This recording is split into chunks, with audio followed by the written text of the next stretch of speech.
فاطمہ چاند مسجد Islamic channel کو subscribe کرنا نہ بھولیں۔ لنهتدي لولا أن هدانا الله وأشهد أن لا إله إلا الله وحده لا شريك له وأشهد أن محمدا عبده ورسوله وصلى الله عليه وعلى آله وأصحابه وسلم أما بعد قال الله عز وجل في كلامه المجيد فأعوذ بالله من الشيطان الرجيم بسم الله الرحمن الرحيم وَإِذَا سَأَلَكَ عِبَادِي عَنِّي فَإِنِّي قَرِيبٌ صدق الله العلي العظيم وقال النبي صلى الله عليه وسلم الدعاء مخ العبادة أو كما قال عليه الصلاة والتسليم۔ انتہائی قابل قدر بزرگان دین اور ملت ابراہیمی کے نوجوان ساتھی ہوں، شروع اس رب کے نام سے جو قادر مطلق ہے، اپنی ذات اپنی صفات میں بے مثال ہے، وہ اپنی طاقت میں لازوال ہے، وہ اپنی ذات میں بے مثال ہے، اس کی طاقت جیسی کوئی طاقت نہیں، اس کی قدرت جیسی کوئی قدرت نہیں، اس کی بنائی ہوئی تخلیق کوئی تخلیق نہیں، اس کی کاریگری کے سامنے کوئی چیز اہمیت نہیں رکھتی، وہ اپنی ذات اپنی صفات اپنے اعمال اپنے افعال اپنے اقوال میں مطلق ہے، اسے کوئی روکنے والا نہیں، اسے کوئی ٹوکنے والا نہیں، وہ جسے چاہے عزت دے، وہ جسے چاہے ذلت دے، وہ جسے چاہے سلطنتوں کا بادشاہ بنا دے اور جسے چاہے در در اور گلی گلی بھٹکا دے، وہ اپنی ذات میں اپنی طاقت میں بے مثال لازوال ہے۔ وہ اس ہستی اس زمین سے اٹھا کر کسی کو نبی بنا دے اور اسی زمین سے اٹھا کر کسی کو دجال بنا دے، وہ جسے چاہے مومن بنا دے، جسے چاہے کافر بنا دے، وہ جسے چاہے ایمان کی دولت سے سرفراز فرما دے اور جسے چاہے کفر کے دلدل میں پھنسا کر غرق و تباہ و برباد کر دے، وہ اپنی طاقت میں بے مثال ہے۔ وہ کہتا ہے کہ میں اپنی ذات اپنی صفات میں بے مثال ہوں، اس لیے تم کمزور ہو، تم اپنی ہر حرکت میں کمزور ہو، ہر اعمال میں ہر احوال میں اس کے محتاج ہو، ہر اپنی ضرورت کو پورا کرنے کی تمہارے اندر طاقت نہیں ہے، اس لیے جو ضرورت ہو جو حاجت ہو مجھ سے مانگو، میں دینے پر قادر ہوں، مجھ سے مانگو میں دینے پر قادر ہوں۔ بندے زمین پر چلتے ہوئے اور زمین پر رہتے ہوئے تو اپنے ہاتھ اٹھائے گا، میں عرشوں پر تیری آواز کو سن لوں گا۔ میں وہ رب ہوں جو تیرے سینے کے اندر جو وساوس اٹھتے ہیں ان کو بھی سن لیتا ہوں، جو ذہن و خیالات میں جو دماغ میں خیالات آتے ہیں میں ان کو بھی جانتا ہوں اور جو آنے والے ہیں ان کو بھی جانتا ہوں۔ میں وہ ہستی ہوں کہ زمین پر اگر مردہ پڑا ہے اس مردے کو کون مخلوق اٹھائے گی، کس کی غذا بنے گی، کون اسے کھا کر فضلہ تیار کرے گا اور کون کار آمد چیز تیار کرے گی، ہر چیز کی، ہر شے کی نگرانی، ہر شے پر میری نگاہ ہے، ہر چیز پر میری قدرت ہے، ہر چیز میرے علم کے اندر موجود ہے۔ زمین پر رہنے والوں ہاتھ اٹھاؤ، میں آسمانوں سے تمہاری دعاؤں کو قبول کروں گا۔ تم زمین پر زبان سے نہیں دل سے آواز نکالو، آسمانوں میں اس طریقے سے آواز نکالو کہ تمہارے کانوں نے نہ سنی ہو، برابر والا تو کیا سنے، تمہارے کانوں نے بھی نہ سنا ہو کہ تم نے کیا مانگا ہے، میں آسمانوں پر سن لیتا ہوں۔ وَنَحْنُ أَقْرَبُ إِلَيْهِ مِنْ حَبْلِ الْوَرِيدِ، کیونکہ میں انسان کی شہ رگ سے بھی زیادہ قریب ہوں، شہ رگ سے بھی زیادہ قریب ہوں۔ اور قسم مجھے اپنی ذات کی، اس زمین پر رہنے والے جس انسان نے خیر کی دعا کی ہے، خیر کی دعا کی ہے، اور وہ خیر کی دعا سے، بھلائی کی دعا سے، اچھائی کی دعا سے مایوس نہیں ہوا ہے، تو میں پروردگار لأجیبنکم، ضرور بھی ضرور اس کی دعا کو قبول کروں گا، اگرچہ تاخیر ہی کیوں نہ ہو جائے، اگرچہ مصلحت کی بنیاد پر کچھ وقت ہی کیوں نہ لگے، لیکن میں ضرور دعا کو قبول کروں گا۔ کیوں؟ مجھے کوئی روکنے والا نہیں ہے، کوئی ٹوکنے والا نہیں ہے۔ موسم میں بارش دوں، بن موسم میں بارش دوں، میں جب چاہوں زمین پہ غلہ نکال دوں، جب چاہے زمین کے غلے کو روک دوں، جب چاہے آسمان سے رحمت کی بارش برسا دوں، اور جب چاہے آسمان سے عذاب کے اولے برسانے لگ جاؤں، میں جب چاہوں زمین سے پیداوار نکال دوں، اور جب چاہوں زمین سے آگ نکال دوں، مجھے کوئی روکنے والا نہیں۔ میں جب چاہوں سمندر کو ان کی طغیانی کے رسے چھوڑ کر انہیں آزادی دے دوں کہ وہ تمہیں نگل جائے، وہ تمہارے اوپر چڑھ جائے۔ میں جب چاہوں آسمان کی بلندی کو چھوڑ دوں کہ وہ تمہارے اوپر گر کر تمہیں ریزہ ریزہ کر دے۔ میں قادر مطلق ذات ہوں، اس لیے تم محتاج ہو۔ تم مانگو مجھ سے، مانگو، ہر حال میں مانگو، جہاں بھی ہو، جس حال میں ہو، جب بھی مانگو گے مجھے رب کو پاؤ گے۔ لا یسأم الانسان من دعاء الخیر، جب تک کہ انسان بھلائی کی، اچھائی کی، بہترائی کی دعا کرتا رہے گا، کبھی مایوس نہیں ہوگا۔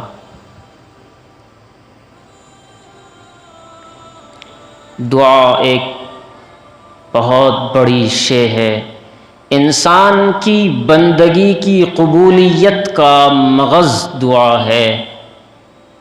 سرور کائنات جناب محمد الرسول اللہ صلی اللہ علیہ وسلم نے فرمایا، الدعاء مخ العبادہ، دعا عبادت کا مغز ہے۔ عبادت کر رہے ہو، نماز پڑھ رہے ہو، زکوٰۃ دے رہے ہو، حج کر رہے ہو، لوگوں کے ساتھ احسان کر رہے ہو، یہ ساری عبادتیں ہیں، لیکن ان دعاؤں کے اندر جس طریقے سے انسان بغیر دماغ کے فائدہ مند نہیں ہوتا، اگر کسی انسان کے اندر دماغ کام کرنا چھوڑ دے، دماغ صحیح کام نہ کرے، تو لوگ اسے پاگل کہنے لگ جاتے ہیں، پھر اس کا بھروسہ نہیں، وہ اچھے کام بھی کرے تو بھی اعتبار نہیں ہوتا، وہ نالیوں میں ہاتھ دینے لگ جائے، وہ کوڑا کرکٹ کھانے لگ جائے، اسے اچھے برے کی تمیز نہ رہے، کیوں؟ کیونکہ اس کی عقل، اس کا دماغ کام نہیں کر رہا ہے۔ انسان کے جسم کا سردار دماغ ہے، جب تک دماغ صحیح ہے تب تک انسان کا جسم صحیح اور سالم رہتا ہے، دماغ خراب ہو جائے تو انسان کی پوری ذات خراب ہو جاتی ہے۔ کیوں؟ کیونکہ دماغ ہی پورے جسم کو اپنے قبضے میں رکھے ہوئے ہوتا ہے، پورے جسم کو اپنے کنٹرول میں کیے ہوتا ہے۔ تو اسی طریقے سے پوری عبادت کا مغز دعا ہے، عبادت کی ہے اور دعا تڑپ کر نہیں کی ہے، دعا کو اس کے مقام تک نہیں پہنچایا ہے، جب تک دل کے اندر خشوع پیدا نہیں ہوا، جب تک دل کے اندر خضوع پیدا نہیں ہوا، جب تک دل کے اندر عاجزی پیدا نہیں ہوئی، جب تک دل کے اندر انکساری پیدا نہیں ہوئی، تب تک دعا آسمانوں تو کیا زمین سے ایک بالشت بھی اوپر نہیں اٹھتی ہے۔ دعا کی قبولیت کے لیے ضروری ہے کہ دل سے آہ نکلے، دل سے آواز نکلے، اللہ وہ ذات ہے جو انسان کے خیالات میں آنے والی فاطمہ چیزوں کو چاند بھی مسجد جانتا اسلامک ہے۔ چینل کو سبسکرائب کرنا نہ بھولیں۔ اس لیے زبان سے نہیں، دل سے پکارو۔ جب انسان دل سے پکارنے کے مقام پر آتا ہے، اس سے پہلے ہی کہہ بیٹھتا ہے، اپنی دعا کو مکمل کر بیٹھتا ہے۔ دعا مانگنے کا وقت جب آتا ہے، جب انسان کی زبان سے الفاظ ختم ہو جائے، آنکھ سے آنسو بہنے لگ جائے، سمجھو کہ اب دعا شروع ہوئی ہے۔ دعا مانگنے کا نام ہے، عربی کا لفظ ہے، دعا کے معنی ہے پکارنا، مانگنا۔ وہ کیسے مانگنے والے ہو کہ تم نے اب تک مانگا ہی نہیں، اب تک تم نے مانگا ہی نہیں۔ وہ دعا کیا دعا ہے جو آسمانوں تک نہ گئی ہو، وہ کیا مانگنا ہے؟ پھر کہتے ہیں کہ جی ہزاروں دعائیں کی، نہیں، دعا کی ہی کہاں ہے؟ دعا کا جب مقام شروع ہوتا ہے، جب دعا کے مقام تک انسان پہنچتا ہے، اس سے پہلے ہی اپنی دعا کو ختم کر بیٹھتا ہے۔ ورنہ یاد رکھو، کسی بھی مومن کی کوئی دعا رد نہیں ہوتی، حتیٰ کہ وہ ظلم کی دعا کر بیٹھے، وہ ایک الگ چیز ہے، وہ دعا قبول نہیں ہوتی۔ کسی پر ظلم کی دعا کر بیٹھے، رشتے ناطے کو توڑنے کی دعا کر بیٹھے، ظلم کی دعا کر بیٹھے، وہ دعا قبول نہیں ہوتی۔ لیکن ہر خیر کی، ہر بھلائی کی، ہر اچھائی کی، صلہ رحمی کی، جوڑنے کی، تعلقات قائم کرنے کی، ہر دعا کو قبول کیا جاتا ہے، اگرچہ تاخیر ہی کیوں نہ ہو۔ چنانچہ سیدنا ابراہیم علیہ السلام اس عمر میں پہنچ جاتے ہیں جہاں انسان جسمانی لحاظ سے مایوس ہو بیٹھتا ہے کہ اب کوئی تیرے در پر، تیرے گھر میں کسی بچے کی آواز آئے، کسی کھیلتے ہوئے خوبصورت چہرے کی آواز آئے۔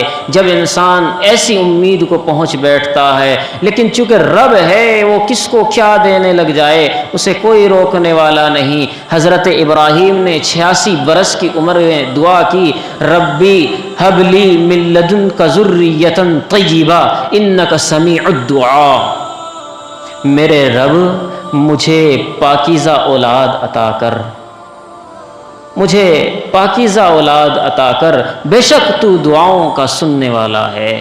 رب سبحانہ و تعالی نے فبشرناہ بغلام حلیم، دعا کو قبول کیا اور فرمایا کہ ہم نے ابراہیم کو ایک حلیم بردبار بچے کی خوشخبری دی ہے۔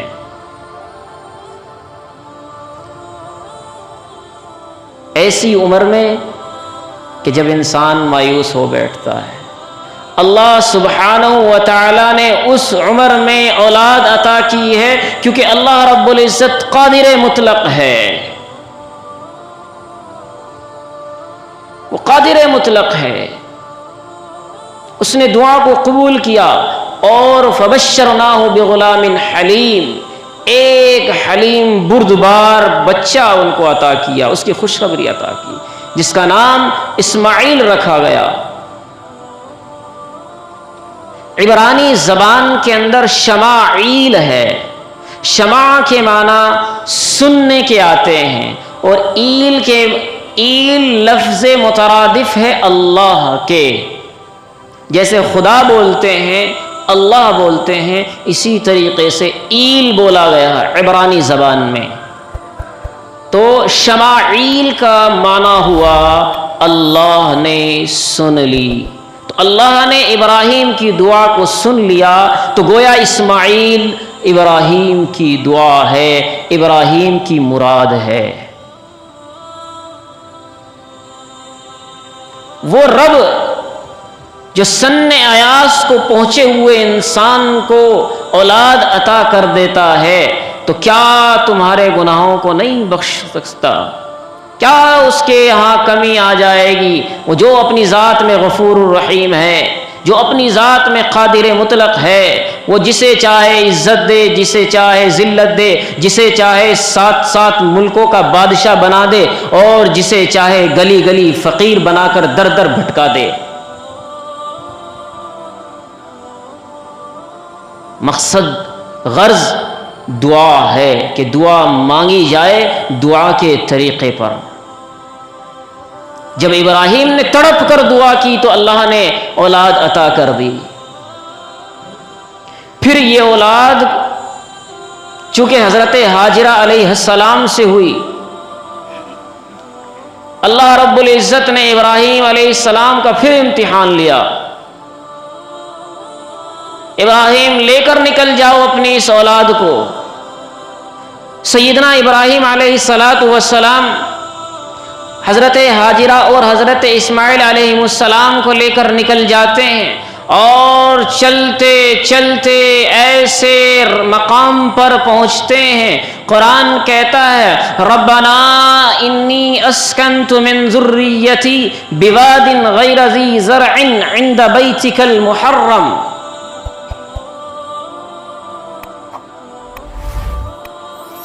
حضرت ابراہیم علیہ السلام اپنے ساتھ مشکیزہ پانی پینے کے لیے اور کھانے کے لیے کچھ کھجوریں لیے ہوئے ہیں، اور ایسے مقام پر پہنچ جاتے ہیں جہاں پر وہ جگہ بے آب و گیا ہے، نہ سبزہ ہے، یہاں تک کہ انسان کے جینے کی تو درکنار کسی درند اور چرند اور پرند کے رہنے کی بھی اور زندہ رہنے کی بھی وہاں گنجائش نہیں ہے۔ ایسے مقام پر پہنچ جاتے ہیں۔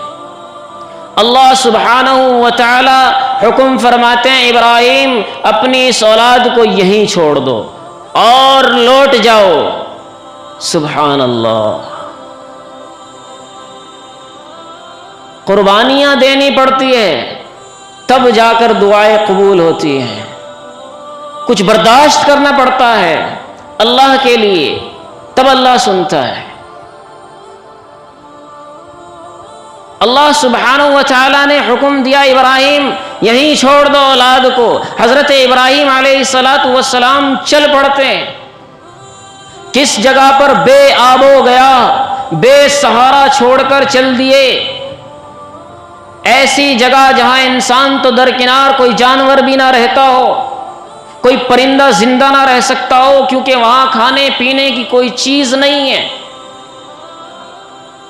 بے سہارا کوئی مخلوق نہیں ہے، کوئی ہم نشی نہیں ہے، کوئی ہم جنس وہاں موجود نہیں ہے، اور ایک عورت کو جو اپنی ذات کے اندر کمزور ہوتی ہے،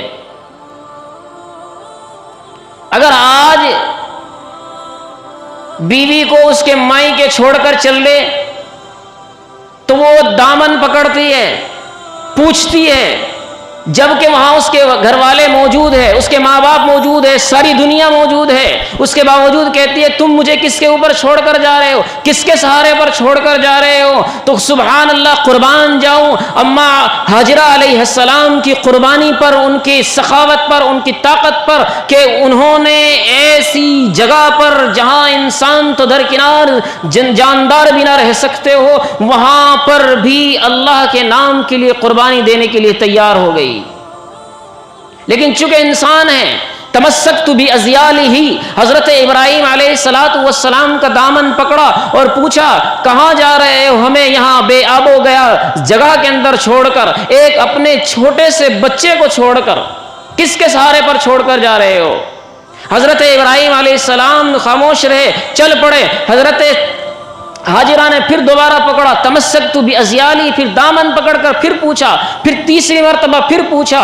جب تیسری مرتبہ کوئی جواب نہ ملا تو حضرت ہاجرہ نے خود اپنی طرف سے سوال کیا، کیا تم یہ اللہ کے کہنے پر کر رہے ہو؟ یعنی کیا تمہیں اللہ نے حکم دیا ہے کہ ہمیں یہاں پر چھوڑ دے؟ حضرت ابراہیم علیہ السلام نے فرمایا نعم، یہ اللہ کے نام پر ہے۔ پھر فرمایا ان اللہ لا یضیعنا، تب تو اللہ سبحانہ و تعالی ہمیں تباہ اور برباد اور ضائع نہیں کرے گا، اس لیے تم جاؤ۔ اللہ کے نام پر بے آب و گیا بڑے جنگل کے اندر جہاں دور دور تک کوئی بستی معلوم نہیں ہوتی، دور دور تک کوئی انسیت معلوم نہیں ہوتی، انسانیت نام کا کوئی شے موجود نہیں ہے، وہاں اللہ کے نام پر اس عورت نے قربانی دی ہے، اس بچے کو لے کر کے جہاں انسان دن میں جانا تیار نہ ہو وہ راتیں گزاری ہے وہاں پر۔ فاطمہ چاند مسجد اسلامک چینل کو سبسکرائب کرنا نہ بھولیں۔ چنانچہ حضرت ہاجرہ علیہ السلام اپنے بچے کو دودھ پلاتی ہے اور خود مشکیزے سے پانی لیتی ہے، کھجور کھاتی ہے، 2 روز 3 روز کے بعد یہ کھانے پینے کی چیزیں ختم ہو جاتی ہے، اور جب یہ کھانے پینے کی چیزیں ختم ہو گئی، اب وہ بچہ جس کا رزق صرف دودھ ہے، جس کے جسم کا اعضاء بڑھتا ہے تو دودھ سے، لیکن اماں سے دودھ کہاں اترے جب کھانے کو نہیں، لہذا ماں کی روزی بند، بچے کی روزی بند۔ اب بچے کا بلبلانا دیکھ کر اماں ہاجرہ پر رہا نہ گیا تو پانی کی تلاش میں نکلی، پانی کی تلاش میں نکلتی ہے، ایک طرف پہاڑی ہے، ادھر جاتی ہے، اس پہاڑی پر جاتی ہے، دیکھتی ہے کہ پانی موجود ہے، وہاں کوئی شے اطراف میں معلوم نہیں ہوتی، پھر وہاں سے دوبارہ پیچھے نظر کرتی ہے، بچے کی طرف دیکھتی ہے، بچے کا بلبلانا دیکھتی ہے تو رہا نہیں جاتا، اترتی ہے، دوڑتی ہے، بچے کے پاس آتی ہے، سینے سے لگاتی ہے، ٹھہراتی ہے، پھر لیٹا دیتی ہے، پھر اس پہاڑی پر جاتی ہے، وہاں پہاڑی پر پانی تلاش کرتی ہے، وہاں کوئی پانی معلوم نہیں ہوتا، پھر بچے کا بلبلانا دیکھ کر نہیں رہا جاتا، پھر پہاڑی سے واپس آتی ہے، بچے کو چومتی ہے، سینے سے لگاتی ہے، خاموش کرتی ہے، پھر اس پہاڑی پر جاتی ہے۔ الغرض ایک پہاڑی صفا ہے، ایک پہاڑی مروہ ہے، اس پہاڑی پر جاتی ہے، اس پہاڑی پر جاتی ہے بچے کی پیاس کے لیے۔ غور کرو، دھیان سے سنو، کس کے لیے؟ اللہ کے لیے نہیں، اپنی بھوک کے لیے، اپنے بچے کے لیے، بچے کی بھوک کے لیے کیا عمل کیا جا رہا ہے؟ صرف بچے کی پیاس کو بجھانے کے لیے، زندہ رہنے کے لیے دوڑا جا رہا ہے، زندہ رہنے کے لیے دوڑا جا رہا ہے۔ صفا پہاڑی سے مروہ پہاڑی پر جاتی ہے، مروہ پہاڑی سے صفا پہاڑی پر جاتی ہے، 7 چکر لگاتی ہے، کوئی چیز نصیب نہیں ہوتی، کوئی ایسی شے معلوم نہیں ہوتی جس سے انسان زندہ رہ سکے۔ اللہ سبحانہ و تعالیٰ کے فرشتے رو پڑتے ہیں، آسمان سے جبرائیل امی اترتا ہے، اسماعیل علیہ السلام کو دیکھتا ہے، کیا بات ہے، کیا یاد آیا؟ وہ بچہ جس نے ابھی دنیا کو نہیں دیکھا، جو دنیا کو نہیں جانتا ہے، اس پر 3 روز ہو گئے ہیں، پیاسا ہے۔ تم نے آج تک حسین کا سنا ہوگا، اسماعیل کا سنو، جد امجد کے بارے میں سنو، 3 روز تک چھوٹے بچے کا جس کے حلق سے نیچے کوئی زندہ رہنے کی شے نہیں اتری ہے، وہ پیاسا بلبلا رہا ہے، اس کے بلبلانے پر آسمان کے فرشتے رو پڑتے ہیں، جبرائیل امی اترتا ہے اور پیر پکڑ کر اس کی ریڑی کو زمین پر رگڑتا ہے، اس زمین سے چشمہ اگل پڑتا ہے، زمین سے پانی نکل پڑتا ہے، اور حضرت اسماعیل علیہ السلام خوش ہو جاتے ہیں، کیونکہ اس نے نورانی مخلوق کو دیکھا ہے، اس مخلوق کو دیکھا ہے کہ جس کے پاس سے وہ آیا ہے، عالم ارواح سے آیا ہے، جہاں پر روحیں ہیں، جہاں پر فرشتے ہیں۔ اس نے اپنی مخلوق کو، اپنے ہم جنس کو دیکھ کر کے خاموشی اس کے اندر پیدا ہو گئی۔ اماں ہاجرہ دیکھتی ہے کہ کیا بات ہے، میرا بچہ خاموش کیسے ہو گیا، کہ کہیں روح نہ نکل گئی ہو، پیاس کی وجہ سے دنیا سے تو رخصت نہیں ہو گیا۔ دوڑ کر آتی ہے، دیکھتی کیا ہے، اسماعیل کے پیروں سے، اسماعیل کی ایڑی سے پانی نکل رہا ہے۔ اماں ہاجرہ خوش ہوتی ہے اور چلو بھر کر پانی پلاتی ہے، بچہ خوش ہوتا ہے، خود پانی پیتی ہے، اس پانی کو دیکھتی ہے کہ وہ پانی نکلتا جا رہا ہے، بہتا جا رہا ہے۔ مؤرخین لکھتے ہیں، مفسرین لکھتے ہیں کہ اماں ہاجرہ نے اس پانی کو روکنے کی کوشش کی اور مٹی لگانے لگی، اپنی زبان میں بولنے لگی، زم زم زم زم، اس کو چاروں طرف روکتی رہی۔ زم زم مطلب یہ ہے رک جا، ٹھہر جا، چاروں چاروں طرف ڈول لگانے لگی، منڈیر لگانے لگی، اماں نے وہ ڈول لگائی، وہ منڈیر لگائی۔ مفسرین لکھتے ہیں کہ اگر اماں ہاجرہ اس پانی کو نہ روکتی، اس کے سامنے زمزم نہ لگاتی، ڈول نہ لگاتی، تو قیامت تک کے وہ پانی ایسے بہتا رہتا کہ روئے زمین پر کوئی انسان باقی نہ رہتا، کوئی انسان کے قدم رکھنے کی جگہ باقی نہ ہوتی جہاں اس زمزم کا پانی نہ پہنچا ہوتا۔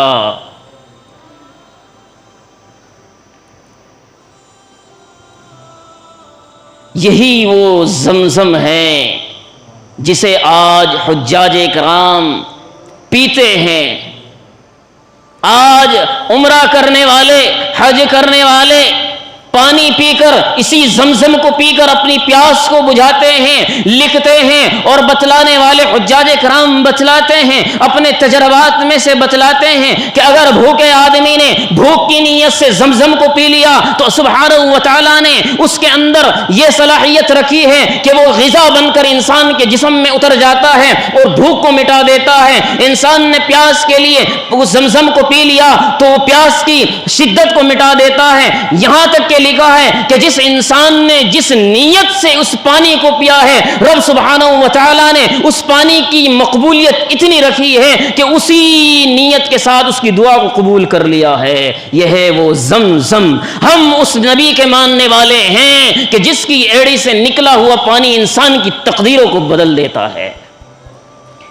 الغرض بتلانا مقصد یہ تھا کہ جب انسان دل سے دعا کرتا ہے، تڑپ کر مانگتا ہے، تب رب سبحانہ و تعالیٰ کی نظر کرم ہوتی ہے۔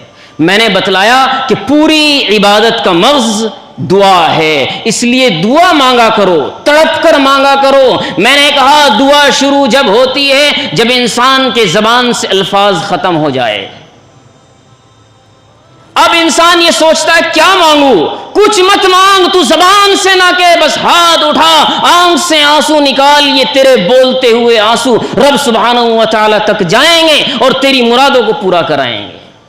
تو کریں گے نا انشاءاللہ۔ اللہ تبارک و تعالیٰ مجھے بھی اور آپ سب کو بھی عمل کی توفیق نصیب فرمائے۔ واخر دعوانا الحمدللہ رب العالمین۔ جن حضرات نے سنت ادا نہیں کری، سنت ادا کی۔